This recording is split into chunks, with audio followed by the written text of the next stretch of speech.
After having finished a Sunday morning service, a gentleman came up to me and he said, "Do you want to know, Miss Kuhlman, I have heard you preach literally hundreds and hundreds of sermons, and yet I have never known you to bring a series of messages on the 10 Commandments. And I would just enjoy hearing you preach on the 10 Commandments." I said, "Why, of course, my goodness alive. There's so much to preach about from God's precious word. Come to think about it, I do not believe that I have ever brought a series of messages on the 10 Commandments. I'll do it." And so this is my first in a series of heart-to-heart talks on the 10 Commandments. And I promise you that as you follow me in these heart-to-heart talks, that you'll find a depth of meaning, you'll find treasures, you'll find a depth of truths in these 10 Commandments that you never dreamed was there. Oh, sure, we think of the 10 Commandments, of the 10 rules for living, as a portion of the Old Testament. Every child who goes to Sunday school knows that God gave them to Moses. And then when you want to show off the intelligence of your youngster, perhaps 5 years of age, 4.5, you'll trotter into the living room before your guests and say, "Now, honey, recite to Auntie Mame the 10 Commandments." And then your very intelligent youngster, your little boy with his high IQ, will rattle off the 10 Commandments just as he learned them in the church in the Sunday school. And then it just ends there. I'll promise you, if you'll stay with me in these heart-to-heart talks, you're going to learn a truth. You're going to see how really valuable to every man, to every woman, whether they are a Christian or not, how valuable these 10 rules for living really are. I probably will seldom refer to them as the 10 Commandments. I would rather think of them in the light of the 10 rules for living. And that's exactly what they are. First of all, let me read the first 17 verses of the 20th chapter of Exodus. "And God spake all these words, saying, I am the Lord thy God, which have brought thee out of the land of Egypt, out of the house of bondage. Thou shalt have no other gods before me. Thou shalt not make unto thee any graven image, or any likeness of anything that is in heaven above, or that is in the earth beneath, or that is in the water under the earth. Thou shalt not bow down thyself to them, nor serve them. For I am the Lord thy God. I am a jealous God, visiting the iniquity of the fathers upon the children unto the 3rd and 4th generation of them that hate me, and showing mercy unto thousands of them that love me and keep my commandments. Thou shalt not take the name of the Lord thy God in vain, for the Lord will not hold them guiltless that taketh his name in vain. Remember the Sabbath day to keep it holy. 6 days shalt thou labor and do thy work, But the seventh day is the Sabbath of the Lord thy God.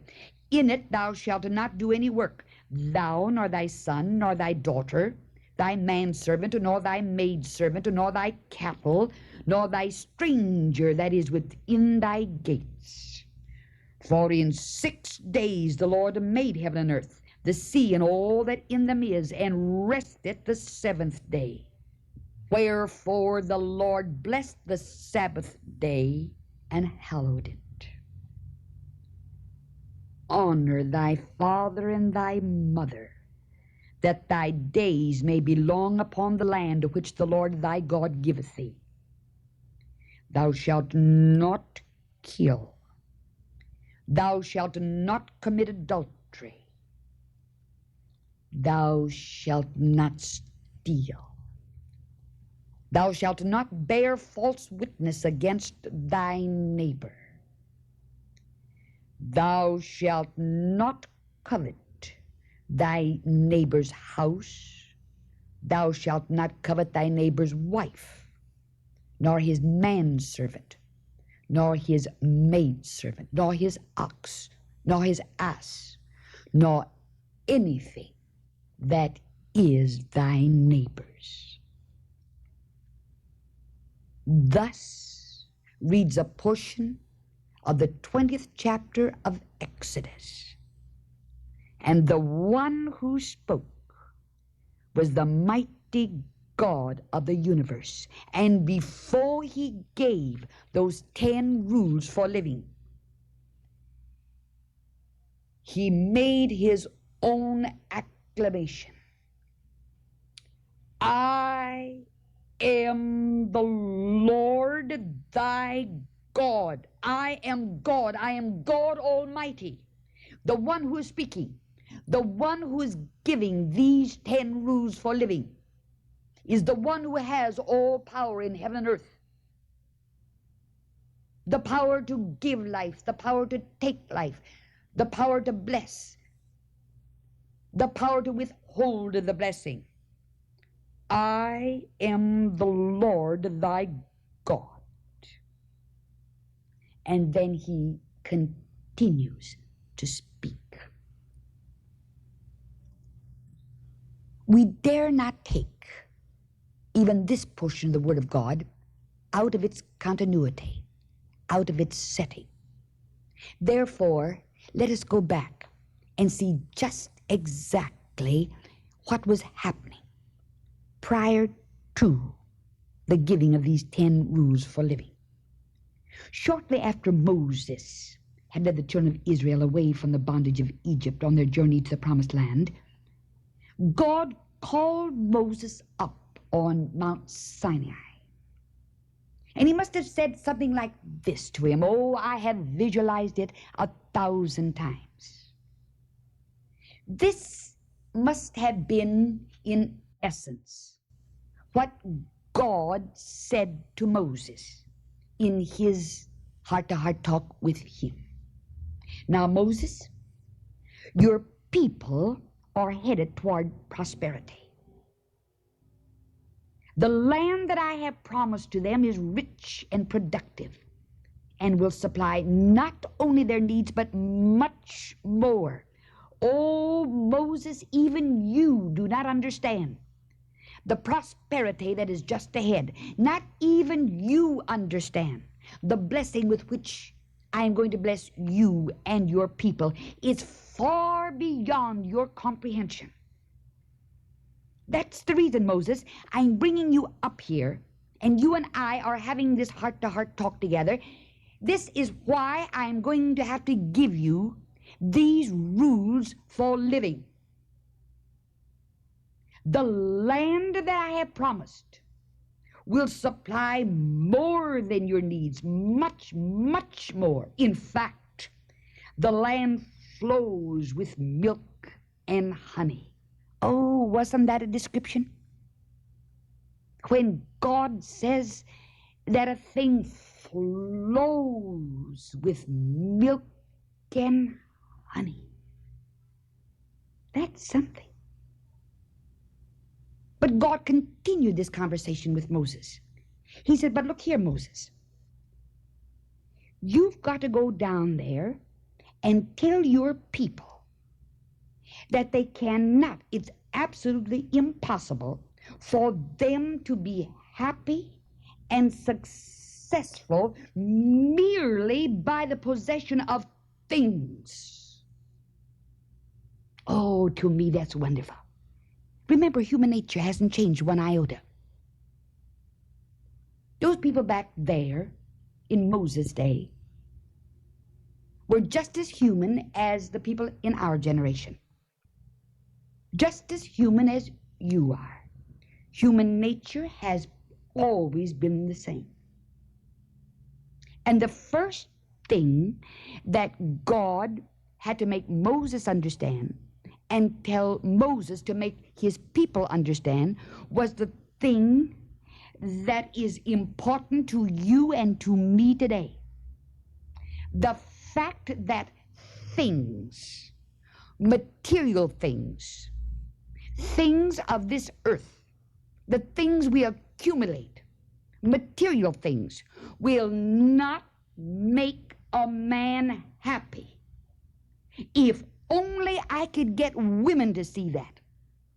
If only I could get men to see it. I have watched human beings a number of years. I have watched them climb from one rung of the ladder to the one just above until they have reached the last rung on the ladder. They have received fame, they have received wealth, they received everything that money could buy, and yet inside of them, they were the most unhappy human beings walking the streets of any city. Why? Because just things, material things, cannot bring happiness. God knew it. Therefore, just prior to his great blessing and following their deliverance from Egyptian bondage, God had to do something because he knew that he was dealing with human beings. He was about to bless human beings, and he knew the weakness of human beings. He knew their frailties, their shortcomings. He knew the smallness of their minds, their thinkings. He knew how the human mind worked. He knew the shallowness of mankind. Therefore, before he led them into the land that did flow with milk and honey, he said, Moses, we've got to do something.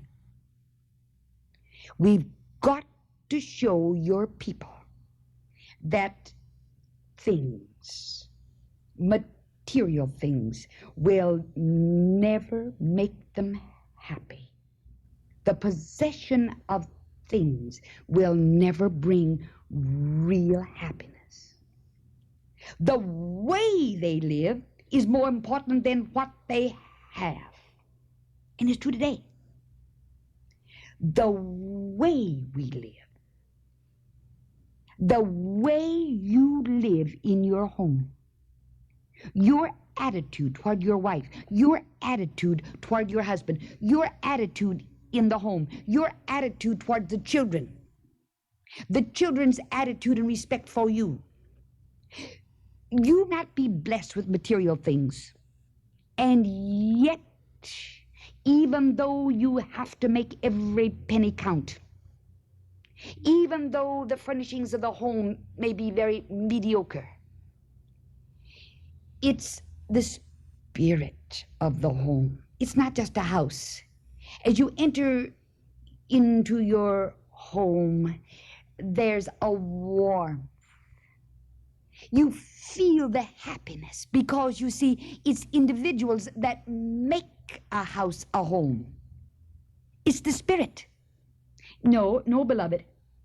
It's the way you live that's more important than what you have materially. And that's one of the very first things that God told Moses to make his people see before he began to bless them. So he said, Moses, I'm going to give you 10 rules for living. I want you to teach the people these rules. If they live by them, I promise they will be blessed. But I warn you, if they break these rules, there will be punishment. And it's true today. You cannot break any one of God's rules for living without suffering the consequences. You can't do it. I don't care whether it's his laws regarding the physical body. You don't have to even be able to read the Bible. I don't care whether you're a Christian or an atheist. I don't care what your mental attitude about God is. One thing I can tell you, if you break one of God's rules for the physical, you're going to suffer for it. You cannot do anything as small as overloading your stomach without suffering for it. You don't have to have the Bible. You don't have to know the Bible. Without knowing the fact that if you break rules for the physical body, you will pay the price. Many a person today is blaming God, blaming everybody that they can think of for the condition that their body is in, for their sickness, for their poor health, and yet the blame lies with the individual, the owner of that body. They are in that condition physically because they have broken God's laws for the body. The body needs just so much rest. The body must have just the right kind of intake of vitamins. You break any one of those laws, your body suffers. And so it is with every part of man's life. God has certain laws. As truly as 2 and 2 make 4, God has laws. You break them, you automatically suffer. God has nothing to do with it whatsoever. You are the one to blame. Oh, I'm telling you something. When we get deep into these 10 rules for living, you're going to find it's one of the greatest portions of God's precious word. Yes, ma'am. And Moses, listen. These are to be the rules of living people of all generations, all peoples of all times. Moses, these rules will never go out of date. They'll never be repealed. They'll never be changed. And so we have those rules that are known as the 10 Commandments recorded in the 20th chapter of Exodus. Now remember something. They are not only the basis of conduct, both moral and spiritual, but also the basis of peace and prosperity for the individual and for the world. We forget, you know, that the world is made up of individuals. We forget that a nation is made up of individuals. That's the reason you have heard me say over and over again that our own nation, the United States of America, is no stronger than her spiritual forces. It's like that. When we go abroad, we hear America spoken of as a whole. America, the land of plenty. Oh, America, the utopia of the world. And yet few think of the thousands and thousands and millions of people that make up America. It is thought of as a whole, a unit. And yet our nation is made up of individuals, and we are, as a nation, what the people make it. What you make it, what I make it. Therefore, this promise, these 10 rules for living, are not only the basis of conduct for moral and spiritual living, but they're also the basis for peace and for prosperity for our nation and for the world. And the thing that's wrong with our nation today, and the thing that is wrong with the world today, is merely the fact that we are going contrary to God's rules for living. Absolutely. We spend billions of dollars trying to analyze the whole thing. We have our keenest minds trying to bring a solution to the whole thing. We have tried everything under God's heaven. All on earth that mankind has to do is to come back again and follow God's 10 rules for living. We've gotten so far away from them that the whole world has gotten itself in a mess. That's it. God holds the answer. He said, I'll never change those rules, never.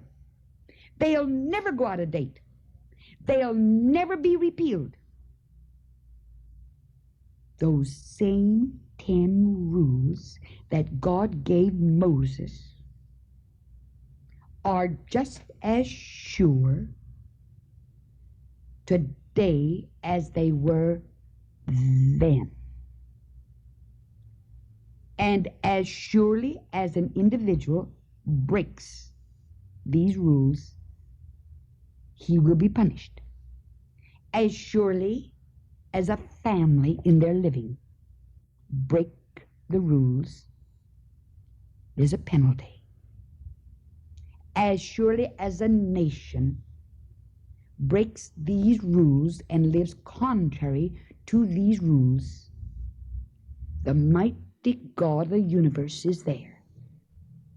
He smiles and said, you've brought it all on yourself. You are living contrary to my rules for living. I shall continue this series of messages. God bless you.